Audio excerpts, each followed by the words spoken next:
खुलुमबाय लोगोफोर, गोजोन फुंबिलि बयनिसिमबो। नोंथांमोनखौ डियार ब्रह्म चेनेलाव आरो फिन खेबसेबाव बयखौबो बरायनाय जाबाय। आं दिनै नोंथांमोननि सिगाङाव आरोबाव माखासे गोदान खौरां लानानै फैबावलायबाय। आसा खालामो नोंथांमोनहा खौरांखौ खोनासंनानै मोजां मोनगोन। दिनैनि गिबि खौराङाव दङ BTCआ लाइमोनफोरनि थाखाय इनफेन्ट्रि बेटालियन आरो टेरिटरियेल आर्मिनि आगु थिसनथाइ बादा फोसावदों। BTC sports and youth welfare डिपार्टमेन्टआ इनफेन्ट्रि बेटेलियन आरो ओनसोलारि रौनियाफोरनि थाखाय बिटिआरनि लाइमोनफोरखौ मुलाम्फा होनो थाखाय आगु थिसनथाइ बादा फोसावदों। गोसो गुदुं लाइमोनफोरनि थाखाय साख्रिनि खाबु होनायनि थांखिजों थिसननाय हाबाफारिया 22 नबेम्बरनिफ्राय 26 नबेम्बरसिम खुंजागोन। 13 नबेम्बरनि मोनाबिलियाव कक्राझारनि थिथागुरियाव थानाय BTC गेलेमु बिफाननि मावख'आव मोनसे खौरांगिरि मेलनि गेजेरजों बे बाथ्राखौ फोसावो। BTC गेलेमु आरो लाइमोन अनसाइ बिफाननि मावफुं सोद्रोमा दावबैसो बर'आ थिसननाय बिखान्थि आरो आगु थिसनथाइ फोरोंनाय सत्रफोरनि सोमोन्दै गुवारै फोरमायो। देहायारि फिटनेस आरो सावस्रिजों सोमोन्दो गोनां बिजिरनायफोराव नोजोर होनानै बे जथुमफोरा 17 नबेम्बराव गाहाय थिसनथाइ बादानि थियारियाव जागायगोन।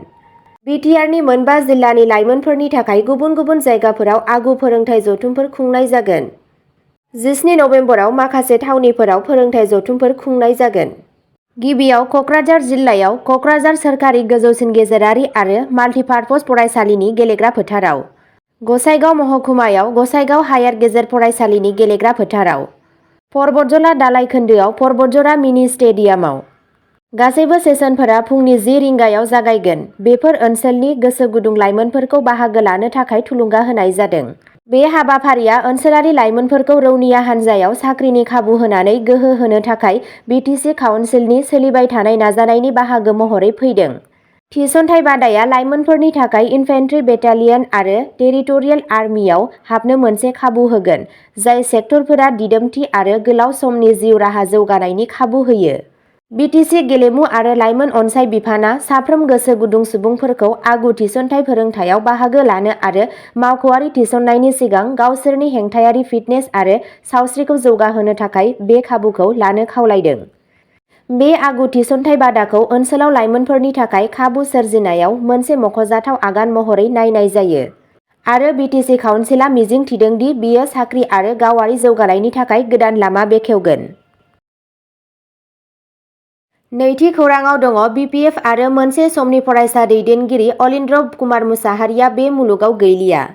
BTC काउन्सिलनि बारग' मावफुंगिरि सोद्रोमा आरो 40 नं रौता काउन्सिल बियाबनि बारग' काउन्सिलर BPFनि दैदेनगिरि अलिन्द्र कुमार मुसाहारिया आरो गैलिया। बिथाङा गुवाहाटीनि 6 माइलनि गंसे सोरखारि नङि देहा फाहामसालियाव जोबथा हां बोयो। मिथिनो मोननाय बायदिब्ला मुसाहारिहा बृहस्पतिबारखालि फुंनि 12 रिंगासोआव जोबथा हां बोदोंमोन। BTC दानायनि समनिफ्राय 2020 मायथाइसिम बिथाङा 40 नं रौता बियाबनि आफादगिरिमोन। बिथाङा बियाबजों लोगोसे BTC ओनसोलावबो मुंदांखामोन। बिथाङा राजखान्थियारि हाबनायनि सिगां फरायसा आफादफोरखौबो दैदेनदोंमोन। बिथाङा बर' हारिनि मोनसे गोहोगोरा फरायसा आफाद दुलाराय बर' फरायसा आफादखौ दैदेनदोंमोन। बिथाङा गोबां गुबुन गिदिर हायुंआरि आफादफोरनिफ्रायबो दैदेनगिरिमोन। थैनाय समाव बिथांनि बैसोआ 59 बोसोरमोन। रुंसारि मुसाहारिया थैनायनि समाव 3 फिसाजोफोर आरो गावनि बिसिखौ नागारलांबाय। 2015 मायथाइयाव बिथाङा BTC बर्डनि खाजोना आरो हाथाइ बिफाननि सासे मावफुं सोद्रोमा महरै थिसनजादोंमोन।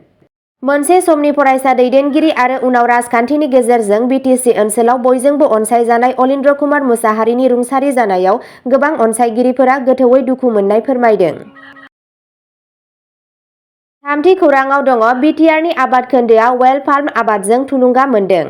बिटिआरआव आबाद खोन्दोखौ गुबुन गुबुन खालामनायनि फारसे मोनसे मख'जाथाव आगानाव बड'लेण्ड टेरिटरियेल काउन्सिल BTCनि आबाद बिफानआ कै फार्मेसन प्राइभेट लिमिटेडनि हेफाजाबाव वेल फार्म आबाद मावथांखिखौ बेखेवदों। बे हाबाफारिया हायुंआरि जाग्रा थावफोरनि मिशननि बाहागो। वेल फार्म आरो अदालगुरि जिल्लानि हरिसिंगा आबाद बेंखननि सामुवापारा आबाद ओनसोलनि सिङाव थानाय बानियापारा गामियाव जादोंमोन। बे बिफां फुलि गायनाय हाबाफारियाव हरिसिंगानि हायुंआरि बान्था मोनगिरि आबादारि नेत्र शर्माजों लोगोसे जायगानि आबादारिफोर, जिल्ला आबाद मावख'नि मावख'गिरिफोर आरो बिटिआर सरकारनि गोजौ थाखोनि मावख'गिरिफोरनि नुजाथिनायाव बाहागो लादोंमोन। बे हेफाजाबारि नाजानाया ओनसोलनि आबाद गुबुन गुबुन रोखोमनि मोनसे मिजिंथिथाव दावगानायखौ दिन्थियो आरो बेनि थांखिया अरायथा आबाद मावनाय आदबफोरनि गेजेरजों ओनसोलारि रांखान्थिखौ जौगाहोनाय। ब्रैथि खौराङाव दङ आसाम केबिनेटआ एनआरएल फेहेरथायनि थाखाय 205.72 कौटि रां फोसावदों। आसाम केबिनेटआ आसामनि सिङाव आरो बिनि बायजोआव बेनि फेहेरनाय मावथांखिफोरखौ मोजाङै मावफुंनो थाखाय नुमलीगढ़ रिफाइनारि लिमिटेड एनआरएलनो 205.72 कौटि रां आरोबाव हगारनो गनायथि होदों। बे राङारि मददनि थांखिया रिफाइनारिनि गोहो आरो बिथायारि सानज'थायखौ गोख्रों खालामनाय, बेखौ ओनसोलनि गोहो सेक्टराव मोनसे गाहाय गेलेगिरि महरै जायगा होनाय। आसाम सोरखारा रिफाइनारियाव 26% बाहागो लानायजों बे आगाना कम्पानिनि जौगानाय आरो सोलोआरि जौगाथायफोरखौ हेफाजाब होनायाव बेनि सांग्रां बिफावखौ दिन्थियो। उफ्रा राङा एनआरएलखौ गावसोरनि फेहेरनाय थांखिफोरखौ आबुं खालामनायाव हेफाजाब होगोन, जेराव सुबिदाफोरखौ जौगाहोनाय आरो बांलांनाय गोनांथिखौ आबुं खालामनो थाखाय दिहुनथाइ गोहोखौ बांहोनायबो दं।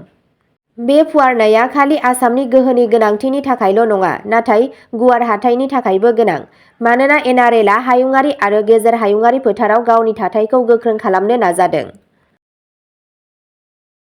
बाथि खौराङाव दङ गुवाहाटीनि थागिरिफोरा 15 नबेम्बरनिफ्राय 17 नबेम्बरसिम मोन 28 ओनसोलाव दै जगायनाय हेंथाजों मोगा-मोगि जानांगोन।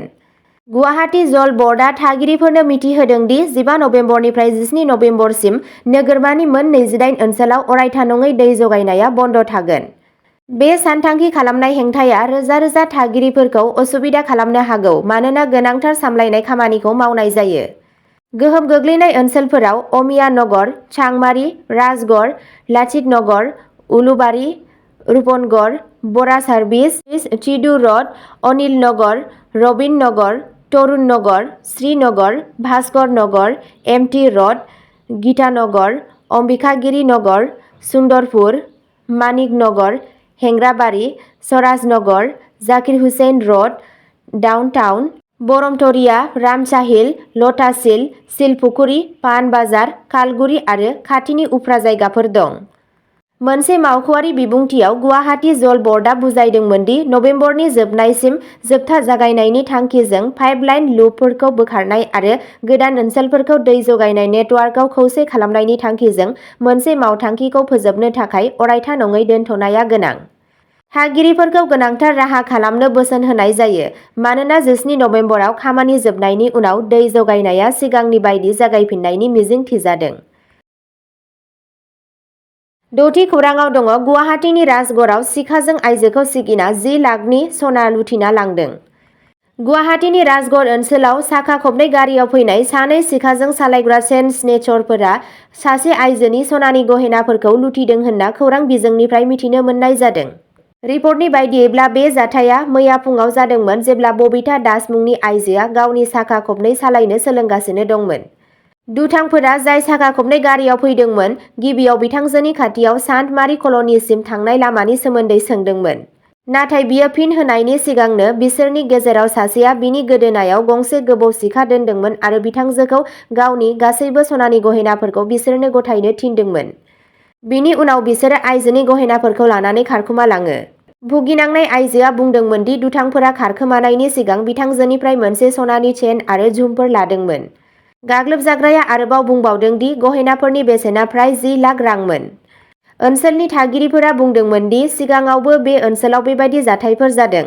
बिथांमोनहा गुवाहाटी पुलिस आरो खुंथायनि मावख'गिरिफोरखौ बेफोरबायदि जाथायफोरखौ खमायनो आरो दुथांफोरखौ हमनो थाखाय गोख्रोङै राहा लानो खावलायदों।